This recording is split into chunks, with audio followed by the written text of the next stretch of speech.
Cha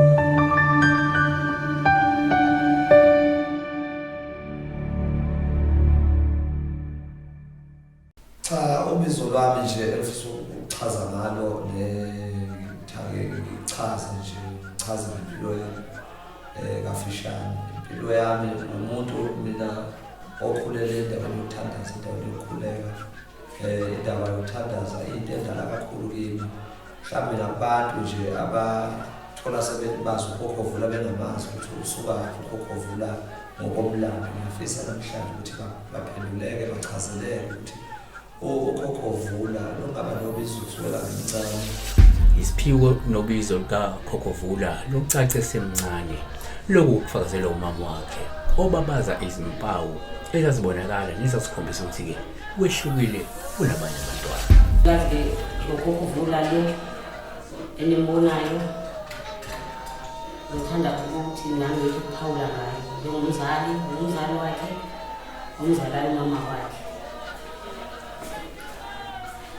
Emvelweni kwakhe umntwana ube umntwana njengoba esuke kakhulu phakathi kwabantwana nje bengiyinabo ngoba umntwana wehlala kodwa benobesuke kakhulu phakathi kwabantwana bamabo emncane safake ikhampasi beshupheka bembona uyahlupheka kodwa wabona omnye umama useceleni kwami ahlabele engakwazi ukuhlabelela enza isikhalanga ehamba ngesinqe base ngibona ukuthi lo mntwana unesipho ekhuleni kwakhe emncane lo mntwana ohluphayo kubantu bakamoya.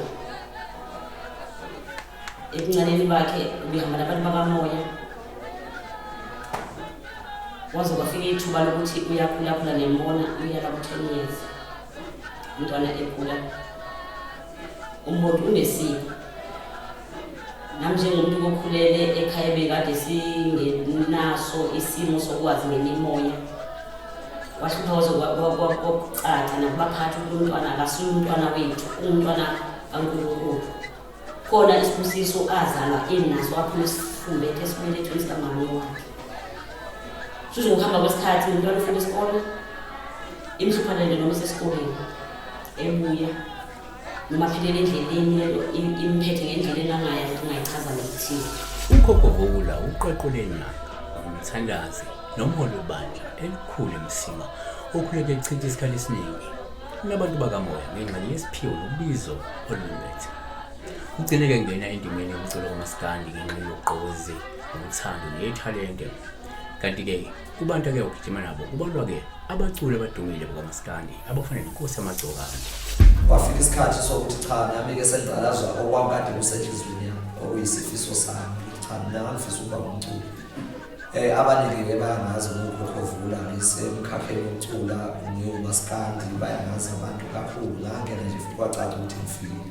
Kodwa ngenxa yobizo engikilo ngahamba ngaphazamiseka kakhulu baney'ngqinamba ezenzakalayo kwaney'nkinga nje ezilandelayo okhomba ukuthi-ke abadala-ke babekuyisa lokho ngenxa yesiphiwo abanginike sona nangenxa yesipho abadala abangiphe sona. Ngahamba ngaphazamiseka ngagcina-ke ngumuntu owuhlehlelayo umculo. Kuhamba kwakhula-ke naye kwawumntwana nje ngibona ukuthi uyakhula yena kodwa impilo yakhe ayikho empilweni yasezweni. Ube umntwana okhetheke kakhulu ngisho kubantwana ontanga yakhe. Njengesumntwana waseground umntwana mhlawumbe oyisini umntwana nje ophathekayo. Uhambe lapho imimoya yakhe imfuna washo ukuthi naye yakhula futhi uyakuthanda ukudla. Njengoba-ke abuye ebe ngumholi webandla enabazali abaningi abamlandelayo nabokholwa kuye. Ukhuliswe ngalo ivangeli njengoba-ke uyise ubengumsunguli nomholi webandla elikhulu lamaZayoni. Undlule emhlabeni kayise kube sekuphoqa ukuthi athathe izintambo zokuhola leli bandla. Wabe sephinde ethatha nomsebenzi wokwelapha kanye nokukhulisa abantu. Khulele ekhaya kunenkonzo ekhaya ngimncane kwaya-ke baze wadlula ubaba njengomuntu omzalayo uyena kade ephethe ibandla. Kwasuka lapho-ke kwasekungenelela isiphiwo lesiNkulunkulu akamphe sona isipho somsebenzi wabantu abadala. Ngathandazela abantu nawumelaphi nje futhi ophasile nje emsebenzini wokwelapha nomsebenzi wokuthandazela abantu. Aphuma ngamuzwa esiza noma ngimbona esiza abantu abahluphekile ebuncaneni bakhe. Uye wakhula nangendlela asekhule ngayo namhlanje. Ingakho ngithi ngiyambonga uNkulunkulu ngingalibali nemisebenzi yedlozi ukuthi laba bantu bakhe babambise emsebenzini wakhe wenza izinto zenzeke njengoba uKhokhovula ungena imizwa yamadoda angeke ecaca angeke ebonakala ukuthi ungenile manje uKhokhovula kuleli khaya. Baphuma abantu babuye bazodumisa babuye bazobonga ukuthi sibonile ungena kwakho ngubani. Ungena kwakho nje sisathe siyeza sibona umehluko nje ungakenzi lutho. Okuyikhona umuntu usizakala esangena ebaleni ukukhombisa ukuthi kwamuzi wakhona vele uyisibusiso ngokwawo. Ngeke ngilande kakhulu okuningi ungakuthola usufikile la.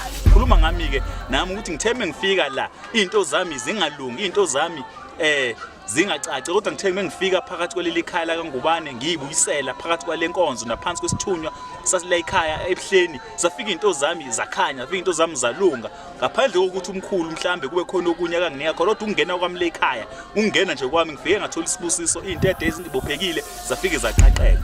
uNgubane usheshile umculi kaMaskandi nakuba ke Uthando wabe segqile emsebenzini wobizo likamoya.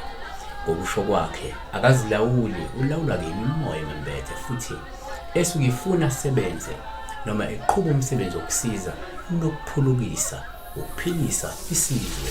Ngahlehla emculweni ngagcina ke ekuthenini ngumfundisi ohola ibandla, ngagcina ekuthenini ngumuntu ophinde aphathe umsebenzi wokwelapha abantu oyinyanga. Ngase ngigcina kakhulu kulolu bizo lwami olufunwa abantu abadala kimi. Ngagcina ke kulo ngisho ukuthi ke wonke umuntu ngiyafisa achazelele ukuthi uKhokhovula umuntu obe nobizo wanukela kahlelwa phasa wasebenza kwafika isikhathi wathatha uba yiciko ngayi artist kwafika isikhathi futhi la abadala abaphikisayo lokho ngagcina ngihlehla ngizogcina emsebenzini okuyiwona engamelwe wona nengcileliwe njengamanje. Bahamba ke kwaseseze emayikhuleni kwakhe bangena esigabeni somthamo womculo. Hayi ungambona ukuthi hayi noma sikhuluma uyaphazamiseka khona lento emlawulayo ukuthi la uyaya yebo yena ngokuthi phela naye uthanda into ezinhle. Washo ukuthi lokhu kuyamlawula ukuthi unahamba ubizo lakhe la ezalelwe khona ekuthandazeni ekukhulekeni. Abantu abaningi abavala umlomo babodwa ke abancumisa izotha nothando. Abanye babonga imisebenzi yakhe yokulapha kanti abanye bamthwesa uphaphe lwegwalagwala ekuholeni ibandla ngendlela efanele nethokozisayo. Iningi libabaza amandla empande namakhanga awulathayo. Ngifikele ekhaya njengomuntu obethanda kakhulu inkonzo. Mangifika le ekhaya ngathi ngivakashile nje, ngoba ukufika kwami le ekhaya ngafika ngivakashile njengomuntu okade fike nje ngoba elambele noma omele inkonzo. Ngitheme ngifika la ekhaya njengoba kade sengihambile inkonzo eziningi ngingena ngikhuleka nazo, kodwa ngitheme ngifika la ekhaya kwakhona lento le engafani nale ade ngizwa kwezinye inkonzo. Ngithela mengifika ngezwe ukuthi cha la kusenkonzweni futhi kuyakhulekeka, futhi nendoda le ubaba uNgubane ngabona ukuthi hayi indoda le yeqiniso, indoda ekhuleka ngokwangempela, ngoba esikhathini samanje sekukancane ukuthi uthole abafundisi abakhuleka ngokweqiniso, abafundisi abangagijimisi udumbo phambili, abafundisi abangagijimisi abangaphakeme. Ngikuthandayo noma ngikubonga kakhulu ngoba uNgubane uyindoda ethobe kakhulu, indoda ephansi, indoda ekwazi ukuhlonipha umuntu omncane, ekwazi ukuhlonipha umuntu omdala. Engizokusho nje ngingazukwanda kakhulu, ngiyanxusa abantu ukuthi besondele la, kuyakhulekwa, siyakhuleka. Nami sengikhona le ekhaya sengingenile, ngiyakakhulekwa le ekhaya kakhulu ngamasonto njalo ngo-11, njalo ngamasonto ngo-11 kuyakhulekwa le ekhaya. Ukufika kwakho nje enkonzweni kufike kwenzeke imanga. Manje la ngihlupheke ngayo ngase ngihambile indawo eziningi ngasizakala. Mangithi ngiyakubantu abantu bedlale ngami, bemoshe lokhu engisuke nginakho, bemoshe kakhulu. Bengithwebula abantu abayizinyanga ngithi ngiyakubo. kodwa nganele ngafika nje kuye ngathola usizo olukhulu ngoba yena uyindoda esebenza ngeqiniso ethi uma ikusize ngeqiniso futhi ingathi mangabe ikusiza noma ikulapha bese iphinda futhi ifune ukuthi ithathe lokho osuke ukwadunakho futhi noma iphinde ithwebule futhi. Ngithe mangisondela kuyena ngize ngumuntu obekade ezofuna usizo ngafike ngalithola usizo laze ledlulela. Kizo zonke izinto engisizakale ngazo kuyena ngeke ngithi ngingabala ngawani ngawani. Nanobufakazi engibaziyo ngeke ngisho ukuthi ngingathula ubufakazi ngawani ngawani. Kunabantu abafika sebekhule kwengamagedanga la. Abantu abayizinhlanga. Kunabantu esibaziyo ababekade bethunjiwe babuyiswa baphila ababantu kumanje siphila nabo.